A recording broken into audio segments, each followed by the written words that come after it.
As mourners attended an official funeral service for the late permanent secretary in the office of the Prime Minister, Keith Muhakanizi, information pertaining to the common iron sheets scandal did not miss.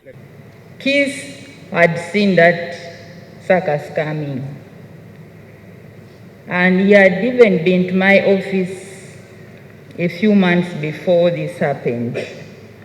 The head of public service and secretary to Cabinet Lucy Nakyobe did not wait for the information to be swept under the carpet.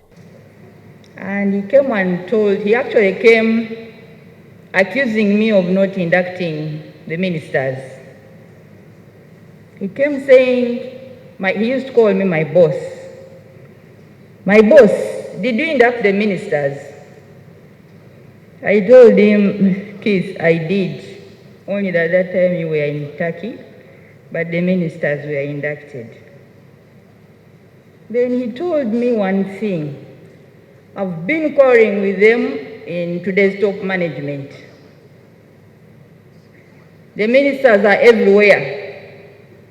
They are in stores, they are in procurement, they are in accounts, they are in HR, they are everywhere. Nakyobe reveals that the late Muhakanizi predicted a drastic scandal which would hit the OPM, resulting from misuse of government stores. So, what do? I've come here to report myself, because if you hear anything, you know that I've disagreed with the ministers today. And he said, I've warned them, these stores are going to cause them problems. And indeed, I think like a month and a half passed, and this problem came. And actually, when the problem came, he called me and told me, didn't I predict so?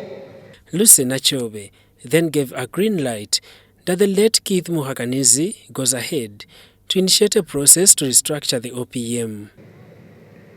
I told him indeed that's true, because a number of scandals have been happening at that office. So we therefore agreed that when he comes back, he should write a cabinet memo proposing this restructuring of this office. She asked the president to consider a perfect replacement to fit the shoes of the late PS Muhakanizi. Because this office has a lot of challenges, and if you appoint a soft person, we shall continue with these challenges. The Iron Sheets saga has since remained a dead piece of meat as top government officials and members of parliament are involved in the diversion of the sheets meant for Karamoja vulnerable communities. We have lost Keith at a time when the office of the Prime Minister needed him most. May his soul rest in eternal peace. The late Muhakanizi died of cancer from Italy, where he had been taken to receive further treatment. Daniel Mugoya, UBC News.